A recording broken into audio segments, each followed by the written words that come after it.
नमस्कार, जनता टीवी देख रहे हैं आप। मैं आपके साथ दीक्षा शर्मा। बुलेटिन में शुरुआत करेंगे 2 मिनट में 10 बड़ी खबरों के साथ। देहरादून में विद्युत विभाग की लापरवाही से बड़ा हादसा। काम को लेकर बिजली के पोल पर चढ़ा कर्मचारी, करंट लगने से हुई मौत। विकासनगर में 2 पक्षों में मारपीट के बाद मचा बवाल, मामले की जांच में जुटी पुलिस। खटीमा में खंडजा मार्केट में अतिक्रमण को लेकर व्यापारियों ने एसडीएम से मिलकर जताई आपत्ति, जल्द से जल्द अतिक्रमण हटाने के दिए निर्देश। बीजेपी प्रत्याशी करतार सिंह भडाना पहुंचे नरसन, 14 गांव के जाट समुदाय से किया समर्थन का ऐलान, पगड़ी पहनाकर किया सम्मान। विकासनगर में 2 पक्षों में मारपीट के बाद पुलिस का अतिक्रमण पर बड़ा एक्शन, ठेले चलाने वालों पर की कार्रवाई, भविष्य में बाजार में ठेला ना लगाने की दी हिदायत। मसूरी में उत्तराखंड बाल संरक्षण आयोग की अध्यक्ष डॉक्टर गीता खन्ना का औचक निरीक्षण, विद्यालय में गंदगी और अव्यवस्था को लेकर जताई नाराजगी। मसूरी के जॉर्ज एवरेस्ट में महान सर्वेयर जनरल का 234वां जन्मदिन, सर जॉर्ज को किया गया याद। खटीमा में नदी नहरों के डूबने से कई बच्चों की मौत, एसडीएम ने जताया दुख, परिजनों से की बच्चों को नई नहरों में जाने से रोकने की अपील। उत्तरकाशी के मोरी में आकाशीय विकास खंड कार्यक्रम के तहत संपूर्णता अभियान शुरू, 3 महीने चलेगा अभियान। हरिद्वार में बच्चे की मौत से स्थानीय लोगों में आक्रोश, सड़क जाम कर किया प्रदर्शन, खनन माफियाओं पर की कार्रवाई की मांग।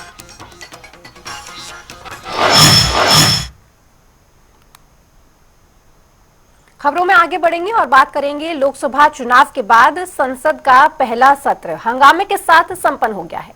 उत्तराखंड से राज्यसभा सांसद महेंद्र भट्ट देहरादून स्थित पार्टी कार्यालय पहुंचे। इस दौरान उन्होंने बताया कि संसद में उन्हें अपनी बात रखने का मौका मिला, जो बेहद सौभाग्य की बात है। साथ ही उन्होंने प्रधानमंत्री मोदी की तारीफ करते हुए कहा कि प्रधानमंत्री का दिल उत्तराखंड में बसता है, जिस कारण उत्तराखंड का तेजी से विस्तार हो रहा है। और जिन उद्देश्यों के साथ यहाँ की जनता ने जो अपेक्षाएं मुझसे की हैं, उन उद्देश्यों उन भावों को मैंने सदन के अंदर रखा है। खासतौर पर उत्तराखंड के पर्यटन को मैंने रेखांकित किया है, धार्मिक यात्रा को रेखांकित किया है। इसके साथ साथ जो उत्तराखंड के अंदर इन्वेस्टर समिट हुआ है, उस समिट के लेकर तो यहाँ के युवाओं के अंदर जो उत्साह का भाव है, उसको मैंने राज्यसभा के अंदर रखा है। और मैंने अपेक्षा भी व्यक्त की है कि प्रधानमंत्री जी जो भी हमारे प्रदेश के मुख्य।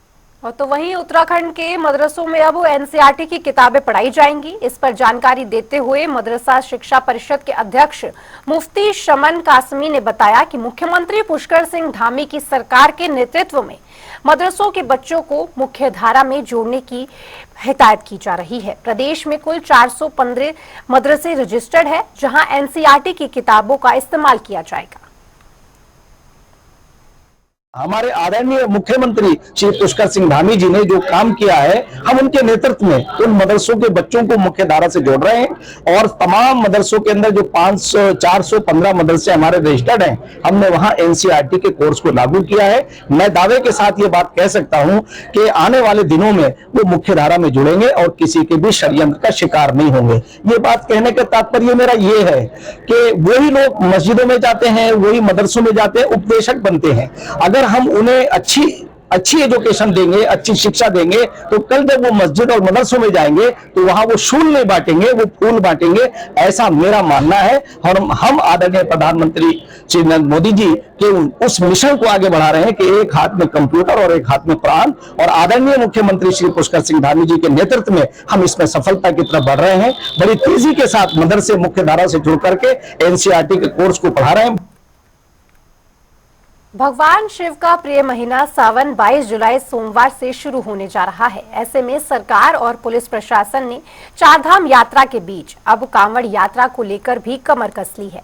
कांवड़ यात्रा में किसी प्रकार की अनहोनी से बचने के लिए फायर ब्रिगेड टीम ने भी अपनी तैयारी पूरी कर ली है। देखिए, जहाँ चारधाम यात्रा की बात है, इसमें अब हमारी जो है एक यूनिट तैनात है ऋषिकेश बस अड्डे पर, जो वो 24/7 वहीं चल रही है।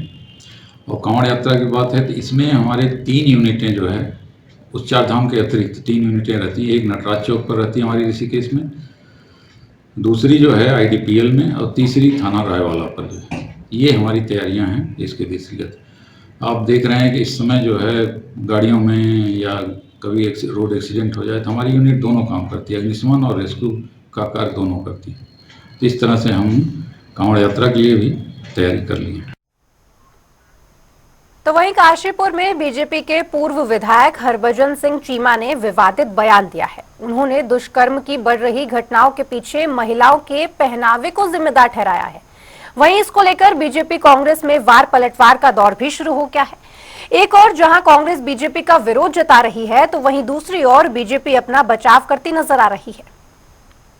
चीमा जी को ऐसा प्रतीत होता है चीमा जी के घर में बहन बेटियां नहीं हैं, इसलिए क्योंकि पहनावे पर जिस तरह से उन्होंने सवाल उठाया है वो अपने आप में बहुत ही निंदनीय है।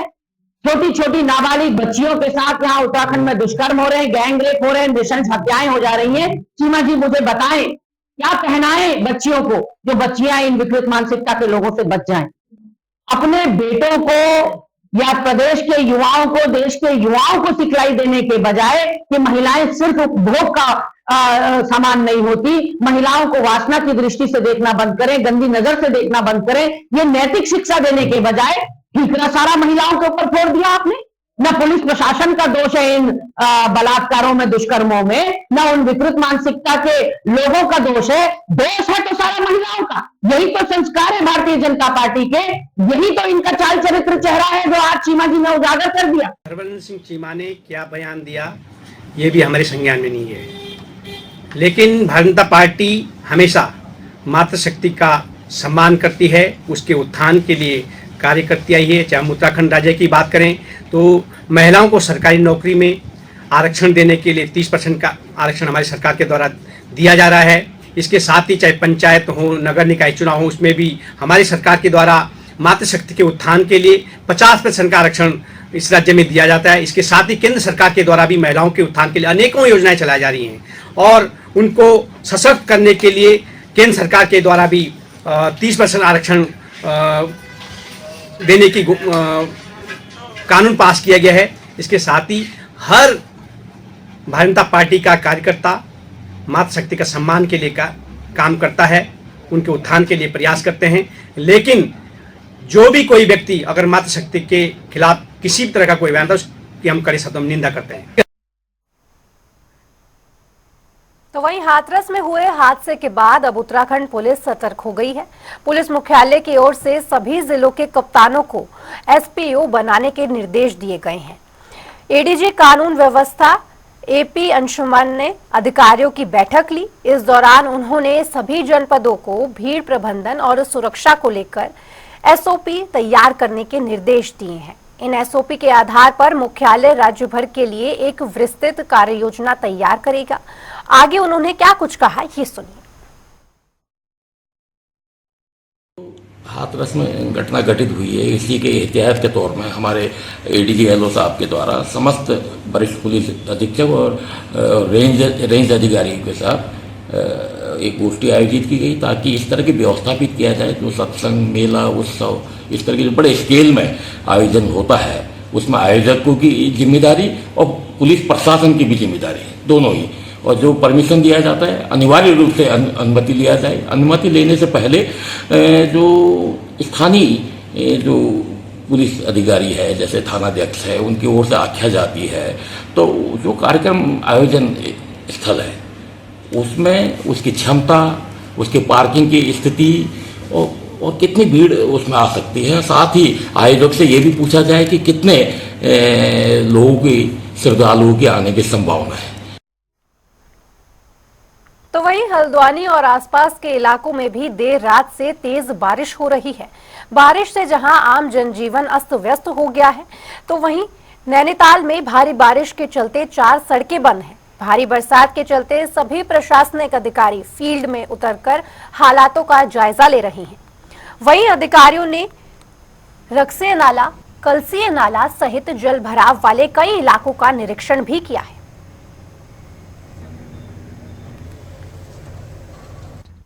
पर्वतीय क्षेत्रों में हमारे हर तहसील में कंट्रोल रूम बने हुए हैं, साथ में बाढ़ सुरक्षा चौकियां भी स्थापित करी गई हैं। सिंचाई विभाग की भी अपनी चौकियां हैं, राजस्व विभाग की भी अपनी चौकियां हैं। इसके अलावा आपदा कंट्रोल रूम में हमने संवेदनशील ग्रामों की एक सूची बनवाकर रखवाई है। जब भी इस प्रकार की कोई स्थिति बनती है जहां लगातार बारिश होती है या किसी प्रकार का कोई रेड अलर्ट आता है, तो संबंधित गांवों के प्रधानों को आपदा कंट्रोल रूम से भी रैंडम आधार पर कॉल कराकर उनसे समस्या की जानकारी ली जाती है। इसके अलावा जो पर्वतीय क्षेत्रों में कई बार और सड़कें वगैरह बंद होने से स्वास्थ्य सुविधाओं पर बहुत असर पड़ता है और बीमार को, गर्भवती महिलाओं को, बुजुर्गों को समय पर सहायता नहीं पहुंच पाती है, उसके लिए भी इस बार हमने स्वास्थ्य विभाग की एक डेडिकेटेड टीम बनाई है, जिन्होंने पिछले अगले 3 माह के अंदर जो भी ड्यू डिलीवरीज हैं, जो भी गंभीर बीमारियों से ग्रसित लोग हैं, उनकी एक सूची गांव वाइज बनाकर अपने जो कंट्रोल रूम है उसमें रखवाई है। मसूरी के पास हुई भारी बारिश के कारण टिहरी जिले के तहसील धनौल्टी का धतियूड़ मसूरी देहरादून मोटर मार्ग पर बंद हो गया है, जिसे सुबह 9 बजे तक यातायात के लिए खोल दिया गया। दरअसल भारी बारिश के कारण धतियूड़ से 1 किलोमीटर की दूरी पर 33 केवी सब स्टेशन के पास भारी मलबा गिर गया था, जिससे मार्ग बाधित हो गया था। सड़क बंद होने के कारण दोनों ओर वाहनों को लंबा जाम लगा, जिससे लोगों को परेशानियों का सामना करना पड़ा, जिसमें मसूरी, देहरादून, चंबा और चिन्नसोल्टा के जाने वाले दूध और सब्जियों की गाड़ियां भी फंस गई और प्रभावित हुई। पट्टी पालीघाट से ताल्लुक रखता हूँ। मेरा ये कहना है विभाग से खासकर कि यहाँ पे ये पावर हाउस के बाद इतना लैंडस्लाइड हो रहा है कि विभाग इस ओर ध्यान नहीं दे पा रहा है, क्योंकि यहाँ परमानेंट एक जेसीबी तैनात होनी चाहिए। कभी भी लैंडस्लाइड हो गया, बारिश हो गई, टूट रहा है, आवागमन यहाँ पे ठप हो रहा है, क्योंकि दूध का वाहन, इमरजेंसी सेवाएं, हॉस्पिटल की कई इमरजेंसी हैं, किसी की डिलीवरी है, किसी की चोट लगी है, तो कहाँ से जा पाएगा, क्योंकि विभाग इस ओर ध्यान नहीं दे पा रहा है। मैं सरकार से निवेदन करता हूं कि धतियूड़ ब्लॉक में सख्त से सख्त हिदायत दी जाए कि विभाग इस ओर ध्यान दे कि आम आदमी को इस परेशानी का संभावना ना करना पड़े। अभी कितना समय हो गया आपको यहाँ पर? हमें कम से कम यहाँ से 1-2 घंटे हो गए। कहाँ जा रहे थे आप? हम मसूरी जा रहे हैं, किसी ने ड्यूटी जाना है, किसी ने हॉस्पिटल जाना है। बहुत चिंता का विषय है इस क्षेत्र के लिए, और इस चक्कर में हमने माननीय विधायक जी जो हमारे हैं यहाँ के क्षेत्र के, उनको मैंने भी एक चिट्ठी लिख दी है कि इसको जो है सबसे पहले शिफ्टिंग की कार्रवाई कराया जाए, और यदि हो सके शिफ्टिंग में टाइम लग जाएगा, लेकिन हम ये चाह रहे हैं कि इसको बैकअप भी व्यवस्था करें, वहाँ पर पीडब्ल्यूडी के द्वारा बजट उपलब्ध कराया जाए और वहाँ पर वायर क्रेट और पल्लम वगैरह भर के उसको रोकथाम के लिए फिलहाल व्यवस्था कराया जाए, क्योंकि ऊपर सबसे पहले दुर्भाग्य की बात है कि जो सड़कें ऊपर बनी है जितनी भी, उनका जो ऊपर जो है डंपिंग जोन बना दिया ठीक उसी पावर हाउस के ऊपर, तो उससे जो है ज़्यादा बार बार जो है मुश्किल आ रहा। और हमने तो परसों में कुछ दिन पहले जिलाधिकारी महोदय कार्यालय में गया था और अधिशासी से जनता विद्युत वाले इनसे मिला था, इनसे मैंने अनुरोध किया था, तो उनका बोलना ये है कि इसको आप शिफ्ट के लिए कार्रवाई कराओ। वहीं प्रदेश की नदियों का चैनलाइजेशन ना करना, बाढ़ राहत के कार्य ना करना और नदियों से मलबा ना हटाने के मामलों में दायर जनहित याचिका पर मुख्य न्यायाधीश ऋतु बाहरी और न्यायमूर्ति राकेश की खंडपीठ में सुनवाई की गई। अदालत ने राज्य सरकार में इस मामले में 2 सप्ताह के अंदर स्थिति स्पष्ट करने के लिए कहा है। मामले की अगली सुनवाई जुलाई के अंतिम सप्ताह में होगी। तो वहीं मामले में कांग्रेस सरकार पर सवाल खड़े कर रही है। कांग्रेस ने कहा कि उत्तराखंड विषम भौगोलिक परिस्थितियां वाला प्रदेश है, जगह जगह आपदा का खतरा बना रहता है, लेकिन सरकार ने इसको लेकर कोई तैयारी नहीं की है। उत्तराखंड विषम भौगोलिक परिस्थितियों वाला राज्य है और मानसून सीजन में जगह जगह जो है आप देखिए हरिद्वार उधम सिंह नगर में जो है बाढ़ का खतरा रहता है, जो नदी का पानी जो है ग्रामीण क्षेत्रों में घुस जाता है, जिससे आम जनजीवन अस्त व्यस्त हो जाता है। और बरसात से पहले नदियों में जो एक चुगान की व्यवस्था रही है, जिससे जो है कि जल स्तर जो है ऊपर ग्रामीण क्षेत्रों में न जा पाए, उसके लिए सरकार को पहले से तैयारियां करनी चाहिए। सरकार ने समय रहते कोई तैयारियां नहीं की। अब मानिए हाई कोर्ट को जो है सरकार से जवाब तलब करना पड़ रहा है, और आप देखिए अधिकांश मामलों में हाई कोर्ट का डंडा होता है तब जाकर के सरकार जागती है। पहले सरकार अपनी गलती मानने के लिए तैयारी नहीं होती, समय पे होमवर्क ही नहीं करती, और जो मंत्री हैं, जो विभागीय अधिकारी हैं, वो बिल्कुल लापरवाह हैं। उनकी कोई जिम्मेदारी जनता के प्रति नहीं है, उनको जनता के सुख दुख से कोई लेना देना ही नहीं है। रुक रहे एक छोटे से ब्रेक के लिए, फौरन होंगे हाजिर।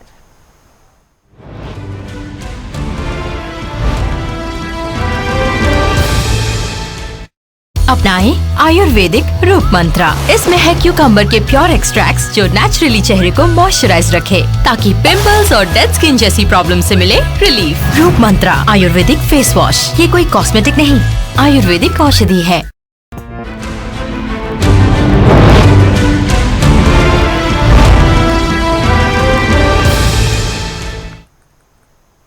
ब्रेक के बाद एक बार फिर से स्वागत है आपका। बढ़ेंगे खबरों की ओर, जहां उत्तराखंड आपदा प्रबंधन समिति के उपाध्यक्ष विनय रोहेला 4 दिन से कुमाऊं दौरे पर है। इस दौरान उन्होंने नैनीताल, अल्मोड़ा और अन्य पहाड़ों में आपदा से निपटने के लिए संबंधित अधिकारियों की बैठक ली। इस दौरान उन्होंने कहा कि अधिकारियों को मानसून सत्र से पहले और मानसून सत्र के बाद जो भी समस्याएं आ रही हैं, उनको तुरंत निस्तारण के आदेश दिए। पूर्व में मानसून सत्र पूरे होने से पहले और मानसून सत्र जो प्रारंभ हो गया उसके अंतर्गत भी, और लगातार ये निर्देश अधिकारियों को दिए हैं कि हमें अपनी प्रबंधन, आपदा प्रबंधन की व्यवस्था को चुस्त दुरुस्त रखना है, ताकि जन हानि, पशु हानि या सामाजिक रूप से जो लोगों की परेशानियां हैं वो ज़्यादा ना हो के कम हो। इसलिए प्रबंधन व्यवस्था के अंतर्गत हम सब लोग आज यहाँ पे जिला प्रशासन के माध्यम से यहाँ पे का जो नगरीय प्रशासन है, नगर आयुक्त है, एसडीएम है, संबंधित पीडब्ल्यूडी, इरिगेशन, सभी विभागों की एक बैठक रखी है। इस बैठक के अंतर्गत जो मुख्य समस्या है, जैसे ढेला नदी पे जो है प्रॉब्लम थी उसकी चर्चा हुई है, भल्ला नदी पे हुई है, और जो अपना गरबिया नाला, गैबिया नाला है उसकी बातें पे चर्चा हुई है। इसी प्रकार नदी नालों पे जहाँ पे भराव हो रहा है उनको खोलने के लिए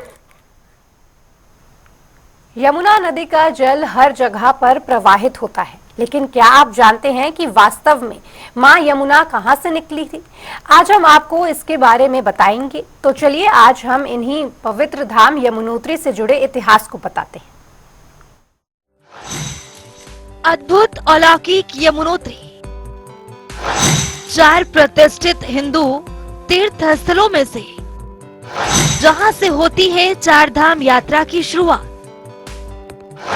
यमुनोत्री धाम दर्शन और मंदिर का इतिहास। यमुनोत्री धाम अपने आप में एक बड़ी मान्यता रखता है, जो 4 धाम तीर्थ यात्रा का एक हिस्सा है। यहीं से 4 धाम की यात्रा शुरू होती है। आपको बता दें कि यमुना नदी का स्रोत उत्तरकाशी में गढ़वाल में स्थित है, और ये गढ़वाल हिमालय में 3293 मीटर की ऊंचाई पर स्थित है। यमुनोत्री मंदिर का इतिहास।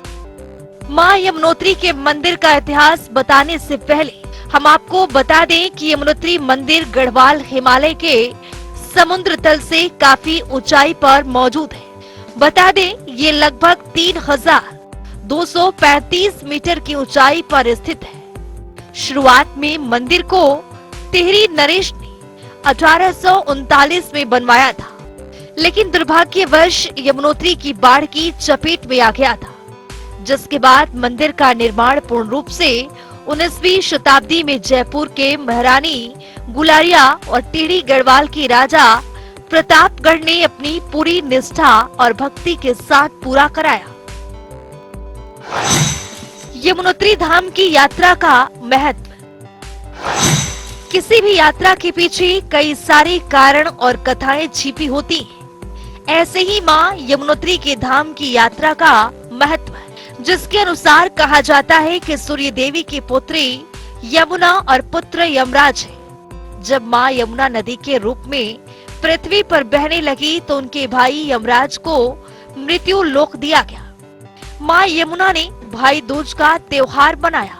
यमराज ने बहन यमुना की बात को सुनकर वरदान दिया कि जो भी तेरे पवित्र जल में स्नान करेगा वो यमलोक का रास्ता कभी नहीं देखेगा। इसीलिए कहा जाता है कि जो भी मनुष्य यमुना के पवित्र जल में स्नान करता है तो वो अकाल मृत्यु के भय से दूर हो जाता है और मोक्ष को प्राप्त होता है।